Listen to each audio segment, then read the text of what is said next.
If you've ever been on an airplane, you've heard the captain come over the top and those instructions 1,000 times. It says if you're traveling with another one, usually a little one, and the oxygen mask deploy, you want to put on your own oxygen mask first, and then help that other loved one. And that self-care and that thinking is something that's absolutely counter to our instinct. But once the captain hears it, we're like, oh yeah, that makes a lot of sense.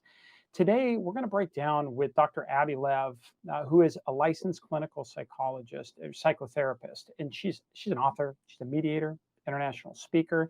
We're going to break down self-care. We're going to get a great understanding on how we can keep ourselves out of guilt and fear driving the actions that are doing, understanding and acceptance of those things, and we've got some practical tips and how to move forward today on the Parent Projects podcast, which starts right now.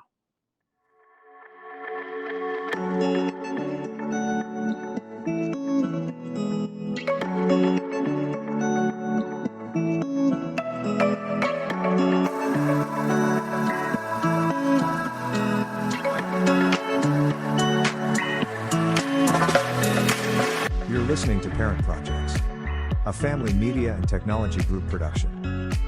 Now here's your host, Tony Siebers. Hey, welcome in this week. One of the top things that we hear is the difficulties when you're going through a parent project, is those difficulties in breaking free of the guilt and the fear that's related to the transaction or to the project here.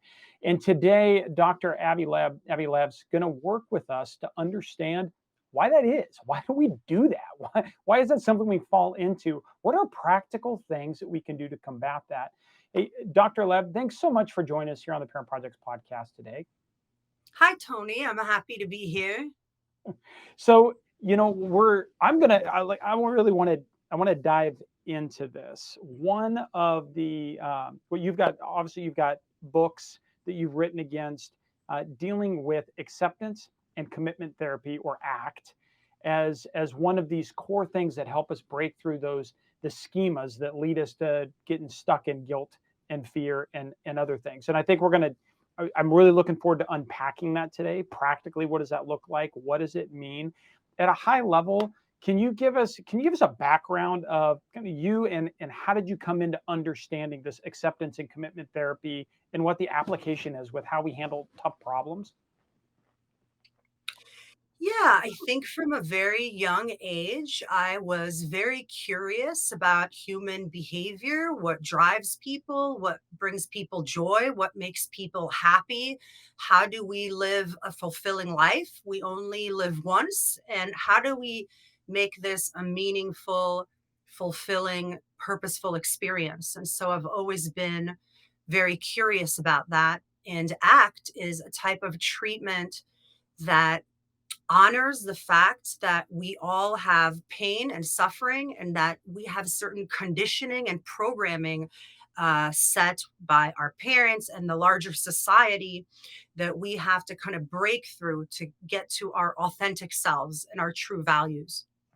And in breaking through, that's an understanding of self, just of self and where your place is, right? It's a heightened level of maybe just awareness for your own sake of walking into a situation, but then also that beyond maybe mindfulness, maybe how you might be able to help others because you understand where you're at, and so you can do that in a safer position. Am I grasping all that? Yeah, I think that we all have developed core beliefs. We've developed stories and narratives about ourselves through our early childhood experiences with our parents and in the larger society and with our friend group. And these beliefs that we've developed about ourselves, others, and our relationships now shape our current behaviors. So if, for example, our mom was unavailable and very abandoning, we've developed a story about ourselves that people will leave us and people won't be there. And then we develop certain coping behaviors. So maybe we start clinging or seeking excessive reassurance. We do certain behaviors when we're triggered. And what happens is that those same behaviors we learned in childhood to avoid this pain actually create a self-fulfilling prophecy and exacerbate the same pain over and over again in our adult relationships. Wow. Well, wow. So you've used a term schema for that, or that we've got schemas. Can you break that down for us? Sure. A schema is a core belief. So I've developed a core belief about myself and others. Now, when this belief gets triggered, it brings up a whole experience, automatic thoughts, feelings, memories, urges. So we know that when we're triggered, it's kind of like, it's like a whole physiological experience that shows up for us. And we have learned certain behaviors to do. We've learned what it's like, what we could do with our mom, with our dad, with our siblings to Yeah, manage this pain. And yeah. so we use these old behaviors, and those behaviors end up confirming our deepest fears. The very thing that we try to avoid, those behaviors then elicit over and over again. So to try to also grasp this, at sometimes the extremes of one might kind of help understand. Would it be accurate to go? If I've got a phobia of dogs because of something that happened when I was younger. Off of that, I'd have this whole feeling prophecy. I've been, I'm not that person not afraid of dogs. They're afraid of getting bit by a dog from something else that happened. But they built this narrative in their head about where this is going to go. So is kind of an extreme of where a schema could take you? It's very similar to that, except we have to add a whole story about the dog, right? So Oh, when sure. we get Yeah. triggered, right, when we get triggered in our current relationships, I wonder if you've noticed, it's almost like we're doing time traveling. When our core belief gets triggered, we transport back to an earlier time when we were little and helpless and we're just reacting. And those reactions end up confirming the same thing that we fear. Which explains, in emergency management, you see people when things really crunch in an emergency situation, they tend to respond in a like not to where their age would be or where things are. It's like the instinct isn't even what I'd normally expect an instinct to be. It might not make sense. They're all over because there could be the schema that's sitting back there for that particular thing that's been triggered. And so now I'm really dealing with that 14-year-old mind or that 7-year-old mind, and then what narratives it's worked through. Okay, great. Okay. I think I can grasp around that. So then talk to us about just the high level precepts then of ACT as it starts applying to how would through ACT, I guess, break that down, and then how does it approach a schema? Yeah. So, for example, if I'm afraid of dogs, when I see a dog, I'm going to have lots of difficult thoughts, feelings, and sensations that bring up a lot of fear around this dog. And ACT says that this fear makes sense and it was adaptive because at some point, whatever happened to me with the dog would make sense that I would avoid this fear. But the dilemma is that the more I try to avoid that fear, the more I avoid dogs and I try not to think about dogs or see dogs, the Sure. more Yeah. Yeah. I Yeah. push dogs Yep. away, the Yeah. more afraid I become. And Yeah. so ACT is a treatment that what I really love about ACT is that it felt to me at the time radically different than all other therapies, where other therapies want us to feel better, to get better, to fix something, to have positive thoughts. Acceptance and commitment therapy wants us to figure out what matters. What do we want to be about? What is in our control? How do we move towards those things that matter? And the thoughts, feelings, sensations, the internal experiences that try to influence us and stop Yeah. us from moving Yeah. towards what matters, we do experiential exercises to help accept those, to sit with those, to embrace those, to build a compassionate and loving space for all of those experiences. Because the more able we are to sit with those experiences, the less influence they have on our actions. So if I'm willing to tolerate guilt, if I'm willing to notice where is this guilt in my body, what is this like, what do I tend to do when I feel guilty, the more space we make for it, the more able we are to commit to what matters and the less influence guilt has on our actions. This seems to be the times and around us and what we're formed, the pedagogy we're dropped into of life, of just how society's working tends to kind of provide constraints around us. The bookends, or it's the pool we're swimming in, whether we like it or not. So I can see very much in today's world that this approach could be really, really successful in a time, because it's people are there are many other similar things you're working on that are working off the similar type of mindfulness experiences, right? So you're getting little successes and or reinforcements of how you might utilize mindfulness to bridge through a problem, or of other things. And this, at this particular time, that sounds really, really valuable for us in society for where we're at, versus maybe when I look at my grandparents' time, they were motivated more to not understand themselves, but by, this is my responsibility. They were forged in these things, and so they would set this aside in order to plow through and to go. But in today's society, that doesn't work really well with everything you've been given, where so much is really, to be realistic, every message around us is telling us it's about us, and what we should be doing, and how everything should relate to us. So it would make sense that we're going to need to do this in a healthy way. We're going to need some tools that meet us where we're at, and Right. walk us through. That's really, really fascinating to see come together. So now we look at a parent project, which is within the context of our time today, in our time in history. At this particular time, we have usually two working parents. You have family that you're working through. The most of us that are dealing with a family, with a parent project, tend to be between the ages of 45 to 65 when that starts setting in for that, right? Usually a working mom who's got kids to deal with and parents to deal with and life. And even after you've dealt with the passing of this loved one, after this 5-year or 7 or 8-year run, you still need to turn around, and you still got like 2 decades where you have to form other young people, and you gotta, right? And and our longevity is going on. So it's not like, oh, now I've got another 10 years before I'm going to go through. Now it's like, well, given the way science is coming at us, I might live another 35 years after I've dealt with this, or something to that Right. nature.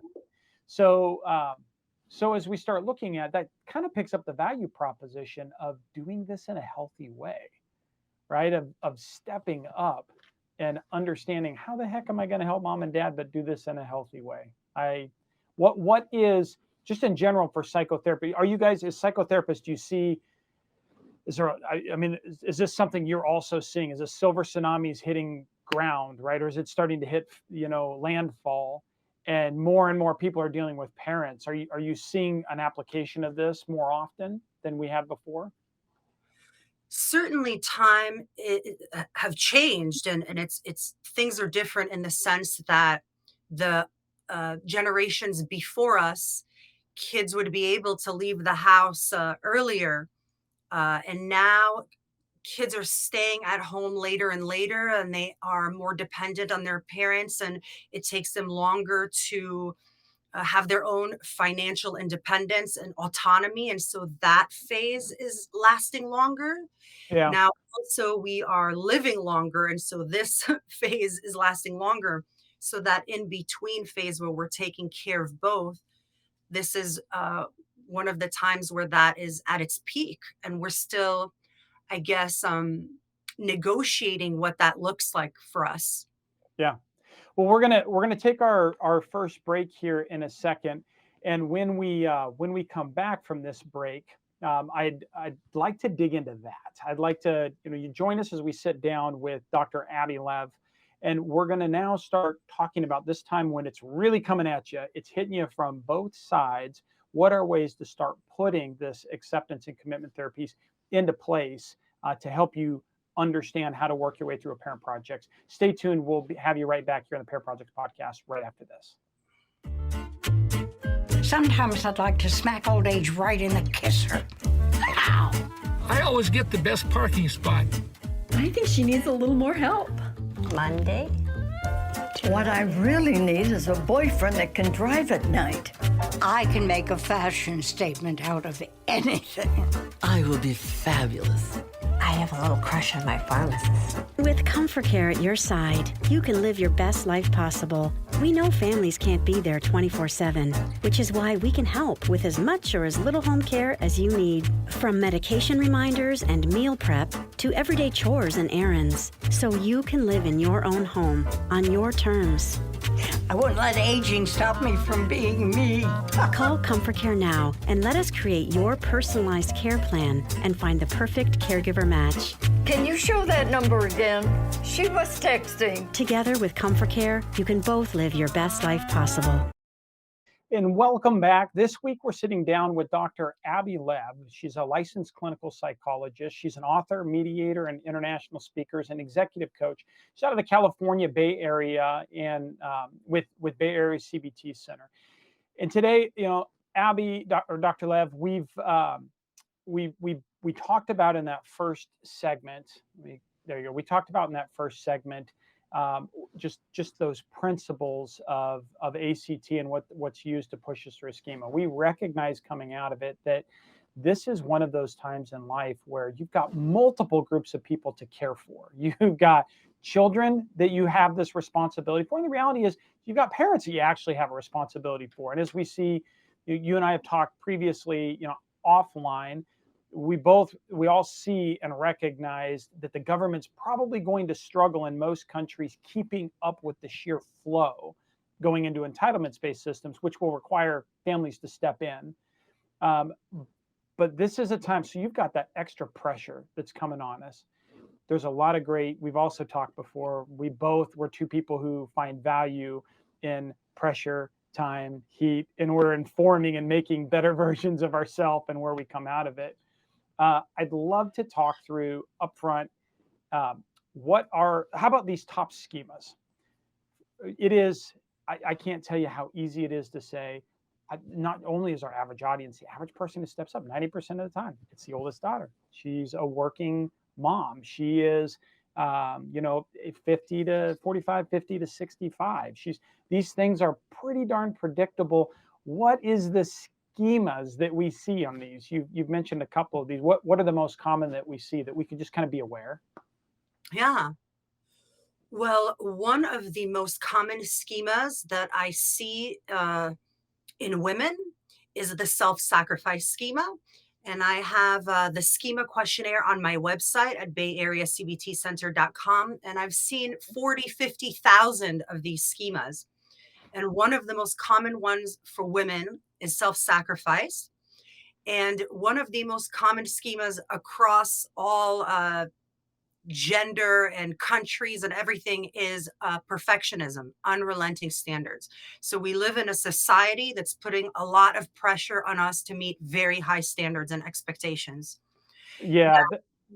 I mean, not to cut you off in that, but this is part of that and how this looks. There's a reality when we're helping organizations. Part of what we do at Parent Projects is we go to help families through that side, because this is something you might do once to maybe 4 times if you do your parents and then your spouse's parents or your significant other. The opportunity of you being perfect at it is like next to zero. Right. That's not realistic. But in a schema, that doesn't, like you said, it doesn't have to make sense because it's a narrative you've told yourself, right? Certainly schemas don't make sense. They are a visceral experience and something that we've, felt in our lives, and they do come from a justifiable place. I mean, the world does this society puts a lot of pressure on us to succeed, to achieve, to be perfect. So it makes sense that we developed these beliefs. And it's important to be able to recognize how these beliefs impact our actions and what are the experiences, the feelings that we need to make space for. So if somebody has a perfectionism schema, we really need to learn how to tolerate feelings of disappointment, of feelings of not good enough. So that we don't have to continue to attempt to do things perfectly, because it will ultimately be disappointing. And another schema that is common for people who are in a caretaking position or people who have some codependent tendencies is a subjugation schema. And what's interesting there is both people with a subjugation schema and a self-sacrifice schema tend to put other people's needs above their own, but it's driven by different thoughts and feelings. So the person that has a self-sacrifice schema, they're avoiding feelings of guilt. They don't want to be selfish. They have a lot of empathy, and they're feeling bad for the other person, and guilt drives them to put themselves last and to not prioritize themselves. Now, somebody with a subjugation schema, they feel helpless. they feel powerless. They feel like they don't have a choice. And so they put other people's needs above their own, more driven by fear. They are avoiding fear, fear of punishment, fear of retaliation, or even um, in your response, you had said that we have a responsibility to take care of children and to take care of our parents. But I'm going to say something controversial here is that we actually don't have a responsibility to take care of our parents. We, as parents, always have a responsibility to take care of our children because we've decided to bring them into this world. But in reality, we don't have a responsibility or an obligation to take care of our parents. So if we're doing that out of subjugation or feeling like we have to, it's going to feel radically different than if we recognize that we're doing it out of our free choice, out of our values to be loving, to be caring, to be generous, to be affectionate, to contribute. When we feel like we do something out of obligation, it feels forced and it feels confining. When we recognize our freedom to choose and we could notice the values that we want to move towards, then that whole experience changes and it becomes much more empowering. And so, and I want to drive on that. What I hear off of that is technically you have a legal obligation in our society. Well, and whether that obligation comes from legal or whatever the precept might be, I guess might be a whole other circumstance to discuss. But that same legal obligation that you have as a parent to take care of somebody under the age of 18 that's not able to care for themselves, that legal obligation it's not the same legal obligation when you're looking at dealing with your parents. The legal obligation in that particular case is to do no harm, which is a very different thing than actually proactively jumping after that. So, and what I also hear you doing, to be very clear, right, is that you're not saying that that's not an end state to move to. Where I heard you go with that is you want to move to the end state, not out of a guilt and a fear pushing down on you. There really isn't a real obligation that comes off of that. You simply want to do it because that's the better version of yourself that you move into, or the positive aspects that you want to achieve as you pull yourself through this thing. And in doing that, you'll probably find a healthier way. You will find a healthier way of doing that rather than this obligatory side in which you're kind of trying to push through. Am I somewhere close? Yes, you're very close. Yes. Okay. It's like sometimes I give my clients who have a subjugation schema this, because when we believe that we are subjugated or powerless over things or obligated towards things, it Right, really right. takes away our free choice. Well, Well, I give my clients this metaphor. I say, I really love eating chocolate. I love chocolate cake. But if you tell me, hey, we're going to go to this factory and it's full of chocolate cakes, but you have to eat every single chocolate cake there. Suddenly, my own joy of how happy I would be to go and eat this chocolate cake is now, it has a very different flavor because as soon as you have to do something, it no longer has the same feelings of joy or pleasure that it could be giving you when you recognize that you are a free being moving towards something because it matters to you, not because you have to. right. And there is a great truth to that. I think when we sit down and we come into the liberty, the inalienable liberties and rights in which, especially in our country, but in general, we've enlightened thinkers have come to understand. Now you can really pick into that. There is one aspect of, there's many aspects of this, but one aspect that really pushed on top of me here is you were saying it takes away from us. But when you take on the obligation and you act within that, like I really feel some of we're kicking a door in. We are kicking a door in here and what we say here, but I really mean this. You're not just dealing from you here. You almost remove the autonomy and the dignity out of the other person, out of your parent. It is genuinely their responsibility to take care of themselves first and to be on that and to be thinking into those things. And if you go into it that with a misguided perception that is yours and therefore you're you're driving where that is, that might lead you to overpower their autonomy and actually what truthfully is their liberty in this, right? And what it is that they have. And yeah, especially when the emotions are really flying. Like guilt and fear can get you, it can get you to be blind to a lot of stuff, and you'll miss cues and not understand. And then when you're talking about delivering any kind of servitude to somebody who is in a vulnerable population, really, if you have to think about what's the likelihood that they're going to stop you, they're in a vulnerable position. They need what they can get, and they're probably likely to maybe take more than they should, or maybe that wouldn't put that into check. But I'm kind of running far down that line. I'll get back over my skis here and I'll back up a bit. Well, I The think Go ahead. I think you're just making the point that actually our parents could feel subjugated in that position. Certainly you feel a level of subjugation and helplessness and losing your autonomy that you used to have. It is a subjugating experience, right? And so if your parent has a subjugation schema and they're feeling really helpless and out of control and powerless, Yeah. and you have a subjugation schema where you feel obligated and helpless and powerless, now, if you don't have good boundaries and a sense of what is yours and what is theirs, then you're right. What you just described can happen because you're Yeah. not separating your feelings, needs, and values from their feelings, needs, and values.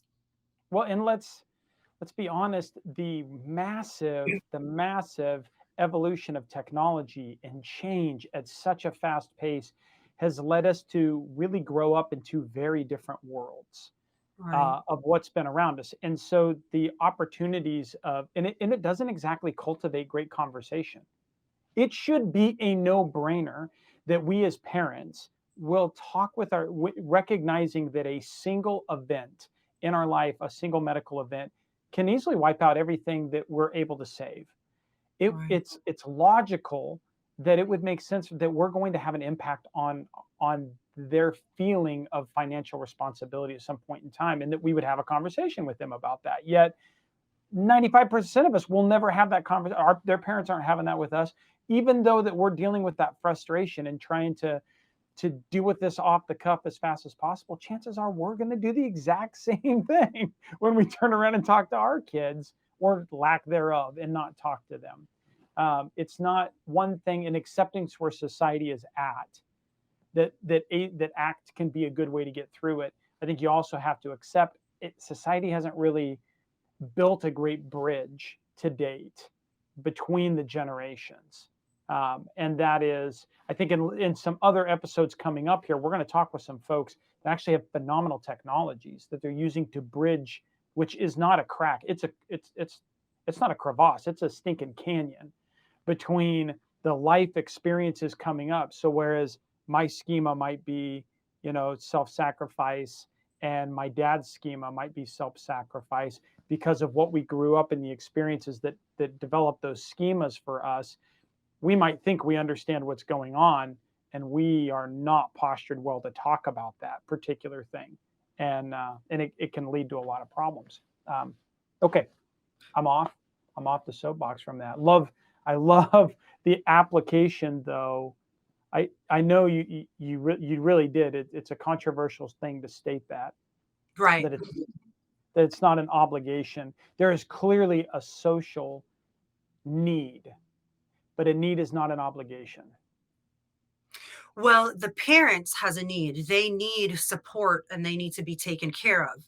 It doesn't Right. mean that you have to do that, but Right. you probably, when you see your parent suffering or needing support, there's probably a part of you, if we removed this feeling of obligation, there's a part of you that you would connect with that wants them to have like a good rest of their lives, right? And like a good death. We deserve a good life. We all deserve a good death.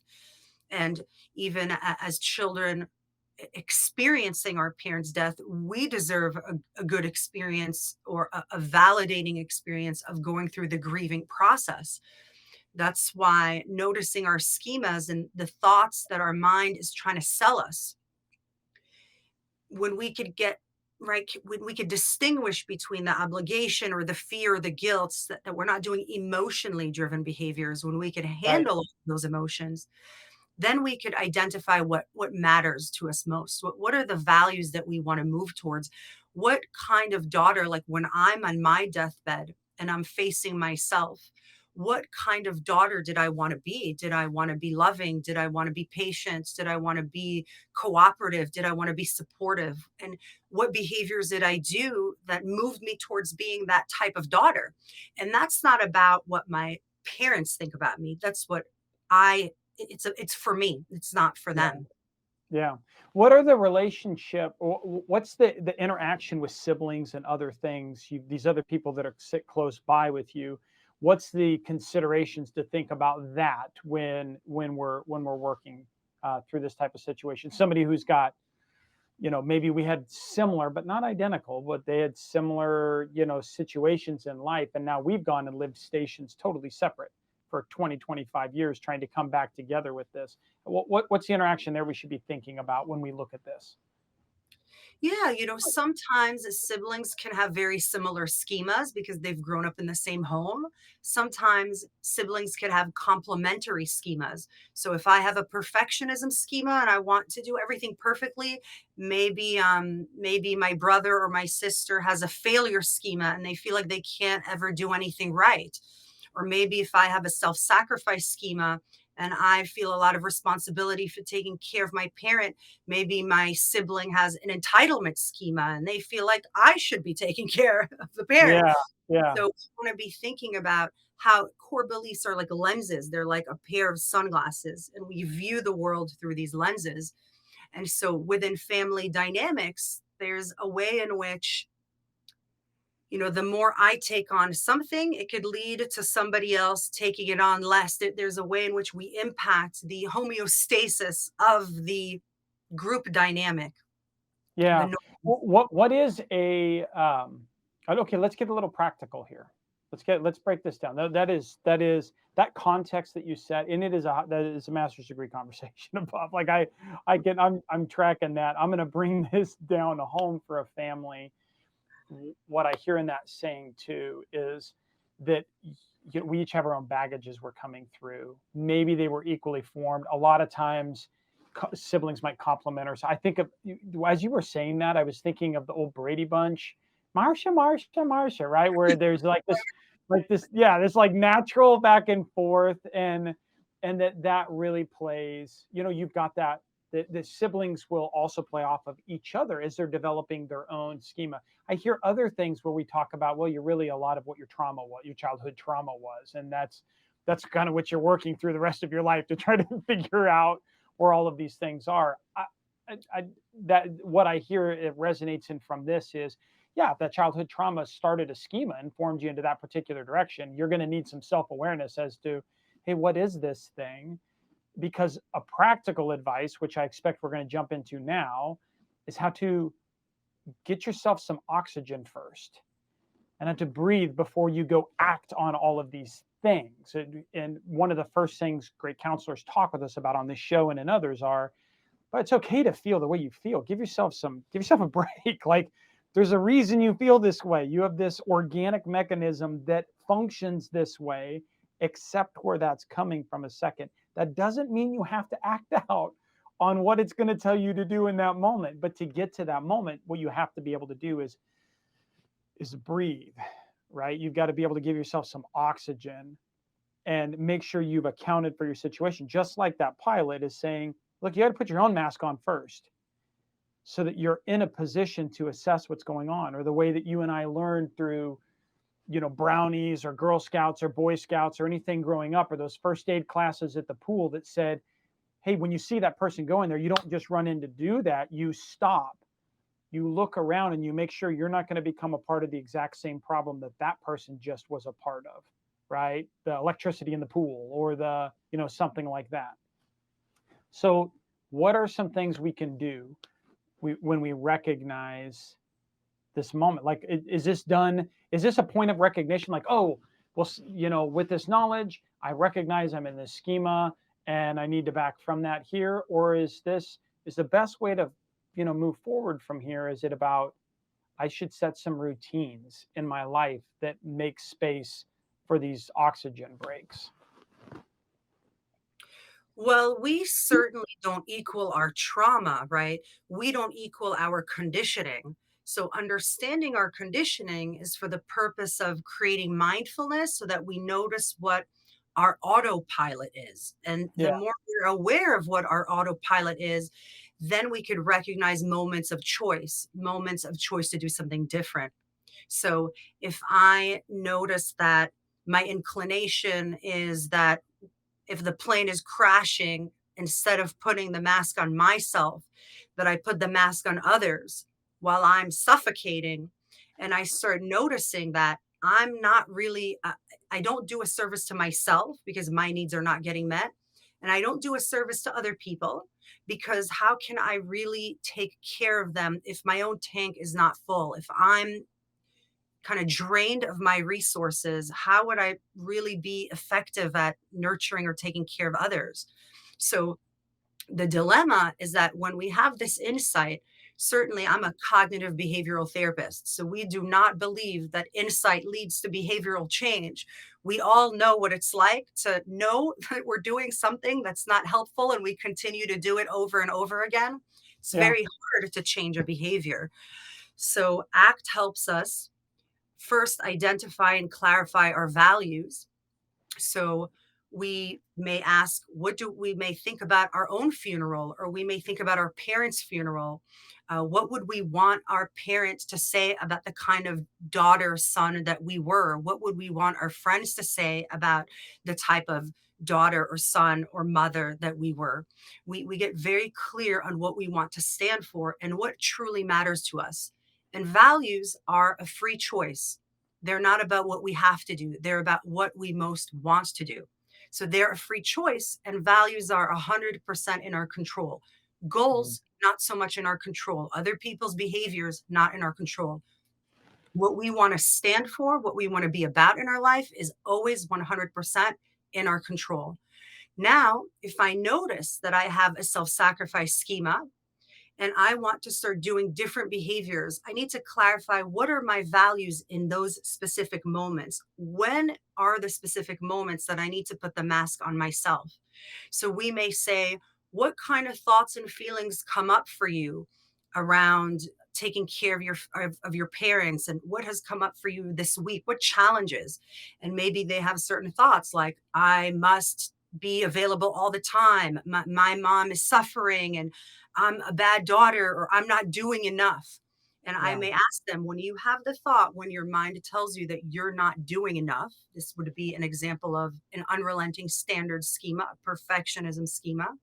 I would say, what does that stop you from doing? Has that thought ever stopped you from doing something important in your relationships, in any relationship, with your parents, with your children? Because those schemas impact all of our relationships. And yeah, maybe they notice when I tell myself that I am not doing enough, it stops me from being compassionate with myself. It stops me from being assertive. It stops me from being flexible. It stops me from taking care of myself. And then I would say, well, the next time that your mind tells you that you're not doing enough, what do you want to do in that very moment? What value do you want to move towards? And then we decide a very specific behavior that they want to do with that automatic thought. Then we also bring up, what are the experiences, the emotional experiences that would come up as barriers that might try and stop you from moving towards this value? Maybe there's feelings of guilt. Maybe there's feelings of shame. Maybe there's feeling of disappointment.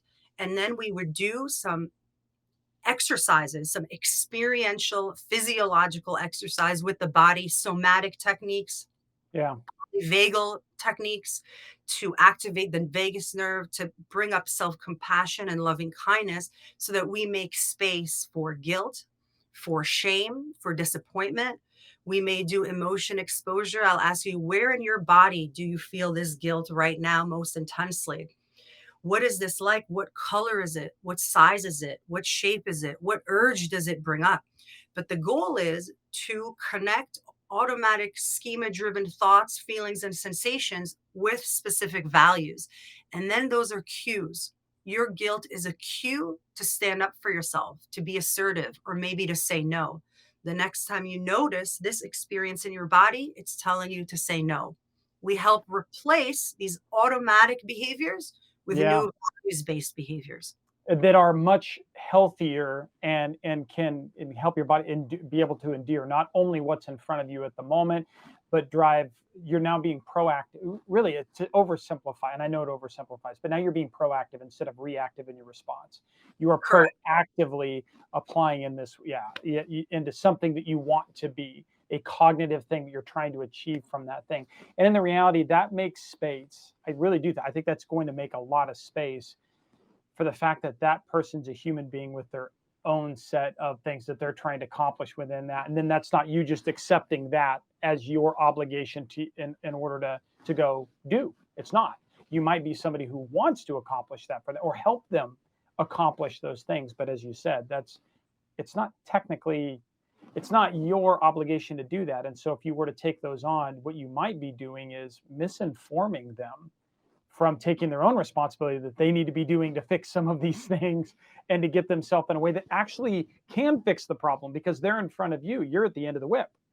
You're just catching up to it way after all of that's gone through. The sooner that everybody can get proactive about how they're handling it, the better. But then again, you're probably dealing with someone with some level of diminished capacity or at least time to be able to come to grips with some of those things. So what's I have one question that might come up. It would be when you're looking at the schema of like self-sacrifice, what is the role of like a patriotism or something like, are there positive elements that also come into that? How do you explain that so that it doesn't totally pull everything apart and someone doesn't just throw the baby out with the bathwater, but at the same time can understand that there are positive things that influence us to be where we are, and it's kind of a mashup here. Well, I want to make sure I understand your question. We'll see, because schemas are core beliefs. It's not a moral issue. It's not positive or negative. They are what they are. It's not saying that this is a bad thought or this is a good thought or this is a good That belief. What there it you is go. about is recognizing that we have all, our belief systems have been constructed in a context. Yeah, And we have been conditioned throughout our lives. Lots of society tells us lots of stories about the right thing, the wrong thing, the fair thing, the this thing. But then there's a part of us that is the watcher, the observer, that makes our own choices, that recognizes our freedom and that recognizes our responsibility that all of us are going to die one day, you know, and what right. do we want to be about in our life? And so the idea here is that when we can make space and notice all of our internal experiences, thoughts, feelings, sensations, and urges, we create this behavioral freedom. Like you said, we're no longer reacting. We're no longer, driven by these unconscious processes. We now are making intentional and conscious choice to move towards what really matters. And Yeah, there's lots of research that shows that values help motivate people to do new behaviors. They're a huge motivator, and values lead to us having a meaningful and satisfying life.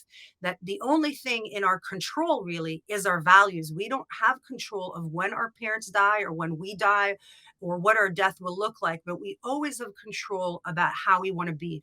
Do I want to be critical when I'm dying? Do I want to be mad at everybody? Do I want to be yeah, resentful?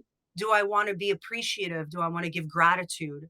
And we notice it's not because that's what I have to do to live a good life. It's what I choose to do because I only have this one life. And when I notice that I have this choice and I come up with my own system of why I want to move towards something, what matters to me outside of the rules of what should be, that's when I connect with my authentic self. That's when we all connect with what truly matters for us, what makes us unique.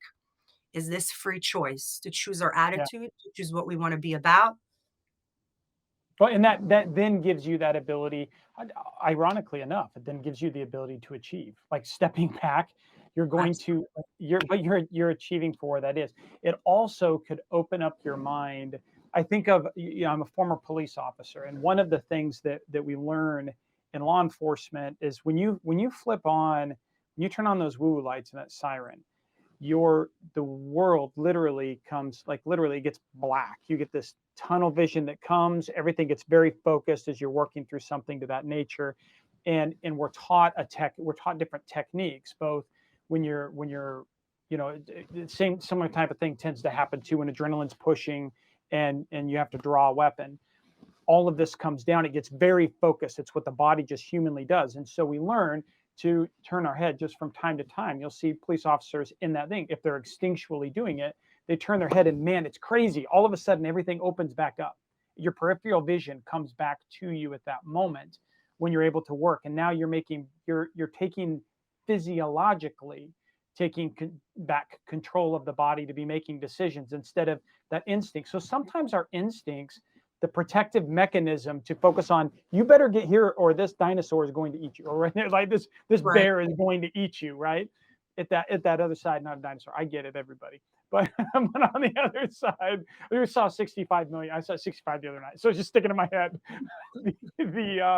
But to the same side of that, there are things that we can do in this that can combat that, so that now we're making those proactive. And by taking that moment to do something which seems very unproductive, we are able to totally conquer something much more productive, or understand, maybe more importantly, and when we come back, I want to talk about it, maybe more importantly, understand if we're not the best one that should do that thing. Maybe realistically, I shouldn't be doing this. I think that's really where we want to talk about when we come back. So I'm going to have you hold up with us. We're gonna have one quick segment in the backside. We'll start to wrap some of those concepts. And if you're joining us for today's show here, you don't want to go away. The wrap up of this is going to be awesome as we land the plane with Dr. Abby Lev.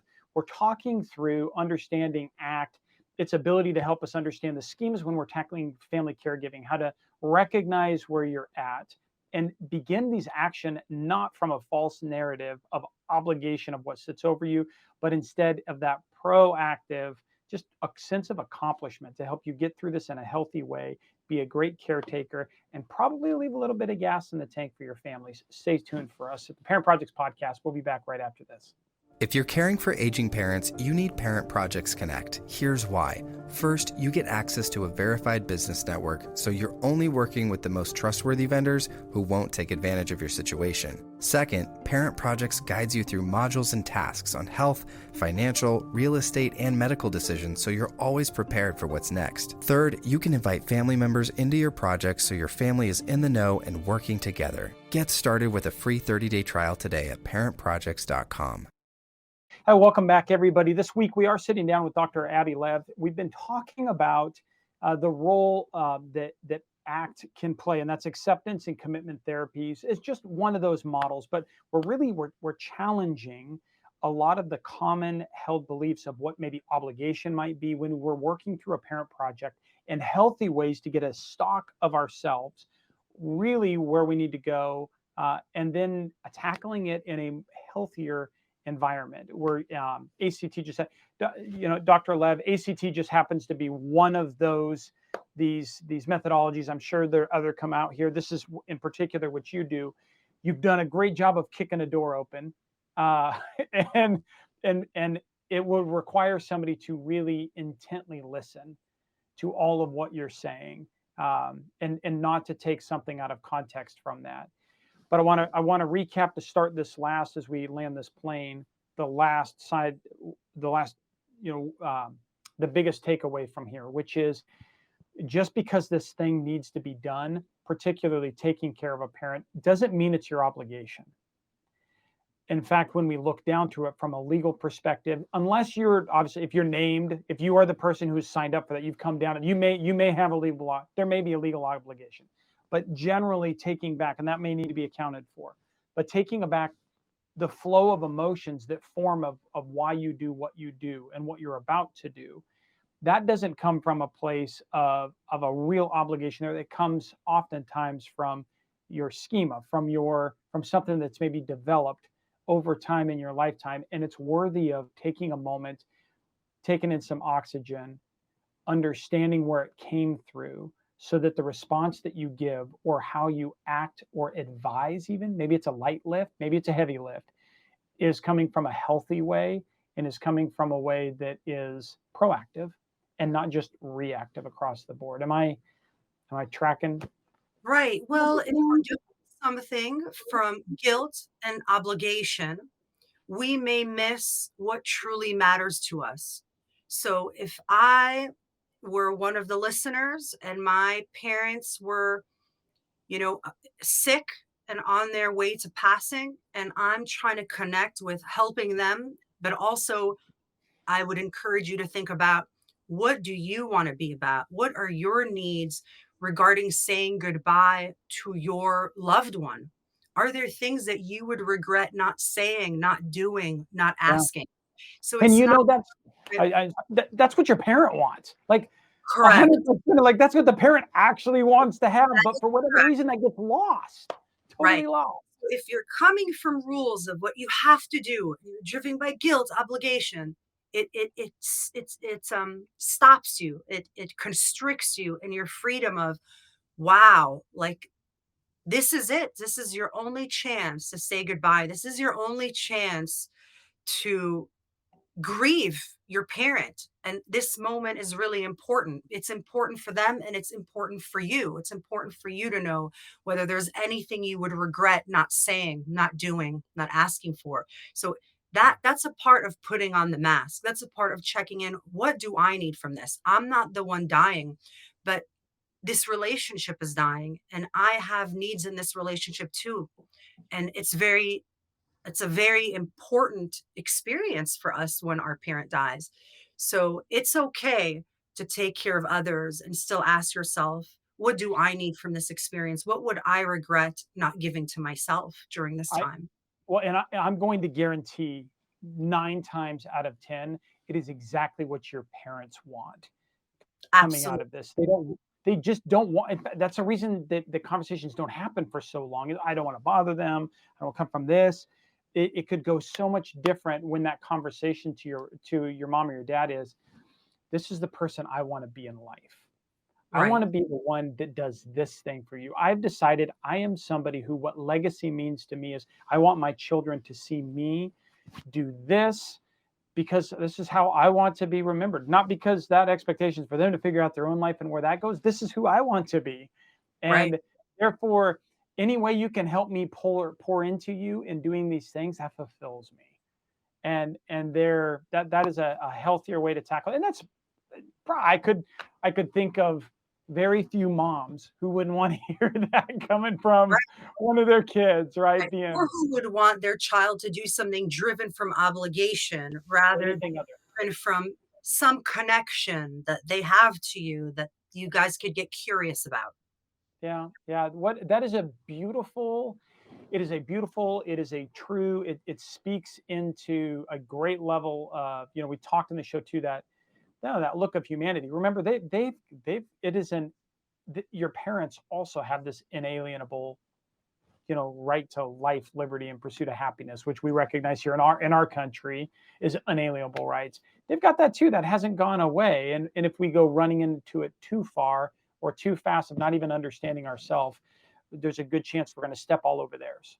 And that's exactly one of the things that causes them to bristle and to work, is that I think we all understand. Most of us understand that we're all going to die. It is our shared fate as human beings for our species and what we do. Right. And coming to grips with that is, I tend to find it's less about autonomy and less about what's in front of it. It actually tends to be more about, well, it's legacy and my understanding of life and what my perspective and purpose of life was where it was. What, to the degree somebody's able to understand that, it seems to me that they're easier to understand and accept death as it comes and enter that in a slightly different way, or make decisions that are easier for others to understand around them, as opposed to wiggling through it, making it difficult and is hard. This has been great. Look more on ACT. Talk to us about acceptance commitment therapy, or finding you, or getting more information on this. Where can people read more about this? And you? Yeah, you could visit my website, bayareacbtcenter.com. And I also have another website called cbtonline.com, where we have lots of videos and audio exercises, self-compassion, and even some worksheets for you to fill out to figure out your values and to figure out your schemas and all of these kind of fun things. So you could find me there. I love that. And I'm gonna put out CBT because there's a lot of initials that come through and acronyms Yes. off of that. This is cognitive behavioral therapy, correct? Yes. Yeah, Yes. this is not some different version of oils or other things that might come out there to kind of help you work through something. Okay. Right. Right. Brilliant. We've used CBT. We've used it for kiddos that are processing and working through different stuff, the alpha, beta, and the gamma, and just getting that understanding too of them in different forms of psychotherapy to understand how their brains work and come to a mastery and an understanding of their own brains. So, big fan of that. That's great for people to find you out there. Parting shots. What else? What else can we be thinking about? Again, in the context of I got a parent project, I'm running through it. I've got other family members to my left and right who are also trying to figure themselves out. Mom or dad probably trying to figure themselves out if we're lucky. At the same time, any parting shots about best ways to communicate about this type of a topic between each other? That's a whole other segment, right? Because I love nonviolent communication, and I think that nonviolent communication provides us with a whole language. When we learn nonviolent communication, it teaches us about ourselves, about our own needs, about our boundaries. So we connect with ourselves and we connect with others. And so I'm a big proponent of nonviolent communication, and it is extremely effective with families, friends, at work. It's really magical. And also in relation to this idea that we're all going to die, I think that existentialists believe that the more aware we are of our own death, the more likely it is that we'll create a meaningful life. And so we take that as an opportunity to connect with our values and what matters and what we want our life to stand for. I don't think I could say it better than that. That was a phenomenal way to tie a bow around it. Dr. Abby, I really appreciate you. You're brilliant, really well communicated, and I can't thank you enough for sharing your time, talents, and treasures with us here. Thanks. Thank you. It was my pleasure. Thanks for having me.